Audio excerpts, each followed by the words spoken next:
നമസ്കാരം. നമ്മുടെ ശരീരത്തിലെ ഏറ്റവും പ്രധാന അവയവങ്ങളിൽ ഒന്നാണ് ഹൃദയം. ഹൃദയം ആണ് നമ്മുടെ ശരീരത്തിൻ്റെ ഓരോ ഭാഗങ്ങളിലും രക്തത്തെ പമ്പ് ചെയ്ത് ശുദ്ധീകരിച്ച് എല്ലായിടത്തും എത്തിക്കുന്നതെന്ന് നമുക്ക് എല്ലാവർക്കും അറിയുന്ന കാര്യമാണ്. പക്ഷേ ഇന്നത്തെ ആധുനിക ജീവിതക്രമത്തിൻ്റെ ഫലമായി, സംഘർഷങ്ങളുടെ ഫലമായി അല്ലെങ്കിൽ പിരിമുറുക്കങ്ങളുടെ ഫലമായി പലർക്കും ഹൃദയത്തിൻ്റെ ആരോഗ്യത്തെ കാത്തു സൂക്ഷിക്കാൻ സാധിക്കാറില്ല എന്ന് സർവേകൾ സൂചിപ്പിക്കുന്നുണ്ട്. ഇന്ന് നമ്മൾ സംസാരിക്കുന്നത് ഹൃദയത്തെക്കുറിച്ചാണ്. നമുക്കിന്ന് അതിഥിയായി ലഭിച്ചിരിക്കുന്നത് ദക്ഷിണേന്ത്യയിലെ തന്നെ ഏറ്റവും പ്രശസ്തനായ പ്രഗത്ഭനായ ഒരു കാർഡിയക് സർജനാണ്. ഹൃദയ ശസ്ത്രക്രിയാ വിദഗ്ധനായ ഡോക്ടർ ഷാജി പാലങ്ങാടൻ. അദ്ദേഹം തിരുവനന്തപുരത്ത് കിംസ് ഹോസ്പിറ്റലിലെ ഡോക്ടറാണ്. അദ്ദേഹത്തെ വളരെ സന്തോഷത്തോടെ ഹൃദയപൂർവ്വം ഈ പരിപാടിയിലേക്ക് സ്വാഗതം ചെയ്യുന്നു. നമസ്കാരം ഡോക്ടർ. വളരെ ഇപ്പം ഞാൻ നേരത്തെ സൂചിപ്പിച്ചതുപോലെ ധാരാളം പിരിമുറുക്കങ്ങളാണ്. നമുക്ക് ഓരോരുത്തർക്കും ഓരോ ദിവസവും നമ്മൾ പറയുന്നത് കേൾക്കാം, ടെൻഷൻ എന്നാണ് പറയുന്നത്. അപ്പോൾ ഈ ടെൻഷൻ്റെ ഇടയിൽ നമ്മുടെ ഈ ഒരു കുഞ്ഞ് ഹൃദയത്തിൻ്റെ ആരോഗ്യം പലപ്പോഴും കൈവിട്ട് പോകാറുണ്ട്.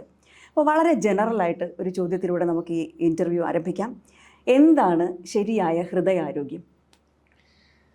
ജീവിതശൈലി രോഗങ്ങളിൽ ഒന്നായിട്ടാണ് നമ്മൾ ഹൃദയരോഗങ്ങളെ ഇന്ന് കണക്കാക്കുന്നത്. രണ്ട് തരം ഹൃദയരോഗങ്ങളുണ്ട്. ഒന്ന് ജനിതകമായി നമുക്ക് പാരമ്പര്യമായി വരുന്ന ഹൃദയരോഗങ്ങളും അല്ലാതുള്ളതും. ജീവിതശൈലി രോഗങ്ങളെന്ന് ഉദ്ദേശിക്കുന്നത് ജനിതകമായി അല്ലാതെ ഉണ്ടാകുന്ന രോഗങ്ങളാണ്. അതിൽ പ്രധാനപ്പെട്ട കുറച്ച് റിസ്ക് ഫാക്ടേഴ്സ് ഉണ്ട്. അതിൽ കുറച്ച് കാര്യങ്ങൾ ഞാൻ പറയാം. ഒന്ന് രക്തസമ്മർദ്ദം, രണ്ട് പ്രമേഹം, പിന്നെ അമിതവണ്ണം, കൊളസ്ട്രോൾ, അധികമായുള്ള കൊളസ്ട്രോള്, പുകവലി, സ്ട്രെസ്സ്, ഫാമിലി ഹിസ്റ്ററി, അങ്ങനെ കുറേ കാര്യങ്ങൾ അതിൻ്റെ അകത്ത് വരും. അപ്പം അതെല്ലാമാണ് ഫൈനലി ഹൃദ്രോഗത്തിലേക്ക് നയിക്കുന്നത്. അപ്പോൾ ഈ കൊളസ്ട്രോളിൻ്റെ കാര്യം പറഞ്ഞുവല്ലോ. കൊളസ്ട്രോൾ മിക്കവാറും പേരിപ്പം 2 മാസത്തിൽ ഒരിക്കലൊക്കെ ടെസ്റ്റ് ചെയ്യാറുണ്ട്, ബ്ലഡ് ടെസ്റ്റ് ചെയ്യാറുണ്ട്. അപ്പോൾ ഈ കൊളസ്ട്രോൾ 200ൻ്റെ അപ്പുറത്തേക്ക് പോകുമ്പോൾ ടെൻഷനാണ് പലർക്കും.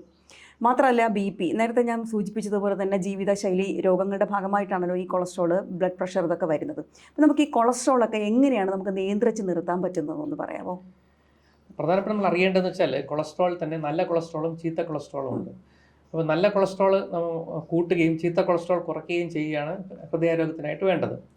നല്ല കൊളസ്ട്രോൾ എന്ന് വെച്ചാൽ നമ്മുടെ ബോഡിയിലുണ്ടാകുന്ന ഈ കൊളസ്ട്രോളുകളെ രക്തത്തിൽ നിന്ന് നമ്മുടെ ലിവറിലേക്ക് എത്തിക്കുന്ന ജോലിയാണ് ഈ നല്ല കൊളസ്ട്രോൾ ചെയ്യുന്നത്. അതുമൂലം നമ്മുടെ ബോഡിയിലെ കൊളസ്ട്രോൾ, മോശം കൊളസ്ട്രോൾ കുറയുകയും രക്തക്കുഴലുകൾക്കകത്ത് അത് അടിഞ്ഞ് ഭാവിയിൽ ബുദ്ധിമുട്ടുണ്ടാക്കുന്നത് അവോയ്ഡ് ചെയ്യുകയാണ് ചെയ്യുന്നത്.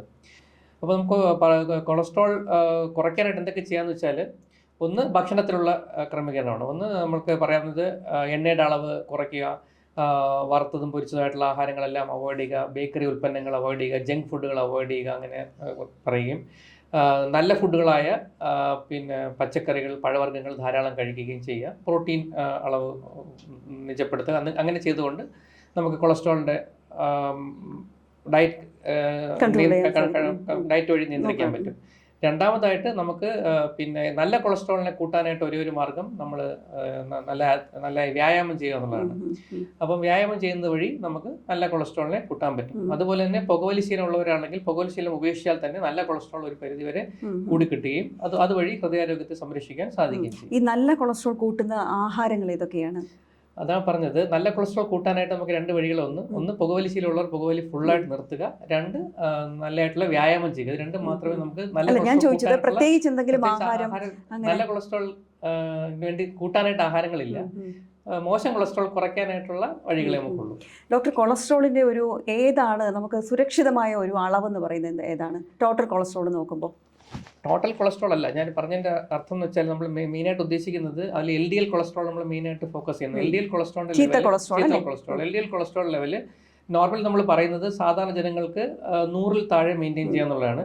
പക്ഷേ റിസ്ക് ഫാക്ടേഴ്സ് ഉള്ളവരിൽ അതിലും കുറയ്ക്കണം. 70 നമ്മൾ പണ്ട് പഠിച്ചിരുന്നെങ്കിൽ ഇപ്പോൾ നമ്മളത് 55ലേക്ക് താഴേക്ക് എത്തിച്ചാൽ ഹൃദയത്തിന് നല്ല പ്രൊട്ടക്ഷൻ കിട്ടും എന്നുള്ളതാണ് ഇപ്പോഴത്തെ പഠനങ്ങളെല്ലാം തെളിയിച്ചിരിക്കുന്നത്. ഈ തൈറോയിഡും കൊളസ്ട്രോളും തമ്മിൽ എന്തെങ്കിലും ബന്ധമുണ്ടോ? ഉണ്ടല്ലോ, തൈറോയിഡ് കൊളസ്ട്രോളും തമ്മിൽ ബന്ധമുണ്ട്. അപ്പം നമ്മൾ നോക്കുന്നത് വെച്ചാൽ കൊളസ്ട്രോൾ കൂടിയ ആദ്യം നമ്മൾ ടെസ്റ്റ് ചെയ്ത് നോക്കുന്നത് തൈറോയിഡ് ഗ്രന്ഥിക്ക് എന്തെങ്കിലും അപകടം ഉണ്ടോ എന്ന് നോക്കും. അപ്പോൾ അതിനുള്ള കറക്ഷൻ എല്ലാം കഴിഞ്ഞതിന് ശേഷമേ നമ്മൾ കൊളസ്ട്രോളിൻ്റെ മെഡിസിൻ സ്റ്റാർട്ട് ചെയ്യത്തുള്ളൂ. ഒരു വാല്യൂ കൊളസ്ട്രോൾ കൂടിയെന്ന് വെച്ചാൽ നമ്മൾ ഉടനെ തന്നെ മരുന്നുകൾ സ്റ്റാർട്ട് ചെയ്യില്ല. അതിന് എന്തെങ്കിലും പ്രത്യേകിച്ച് കാരണങ്ങളുണ്ടോ എന്ന് കണ്ടുപിടിക്കും. അതോടൊപ്പം നമ്മളൊരു 6 മാസത്തേക്ക് അവർക്ക് വ്യായാമം, നല്ല ഡയറ്റ് മോഡിഫിക്കേഷൻ എല്ലാം കൊടുത്തതിന് ശേഷം വീണ്ടും ഒന്നും കൂടി ടെസ്റ്റ് ചെയ്ത് നോക്കി കൂടുതലുണ്ടെങ്കിൽ മാത്രമേ നമുക്ക് യൂഷ്വലി ശേഷം മാത്രമേ മെഡിസിൻ അല്ലെങ്കിൽ ആദ്യത്തെ വാല്യൂ തന്നെ വെരി ഹൈ ആയിരിക്കുക, അല്ലെങ്കിൽ ഫാമിലി സ്ട്രോങ് ഹിസ്റ്ററി ഉണ്ട്, അങ്ങനെ എന്തെങ്കിലും ഉണ്ടെങ്കിൽ മാത്രം വളരെ റെയർ ആയിട്ട് ഇമ്മീഡിയറ്റ് ആയിട്ട് മരുന്ന് സ്റ്റാർട്ട് ചെയ്യാറുള്ളൂ.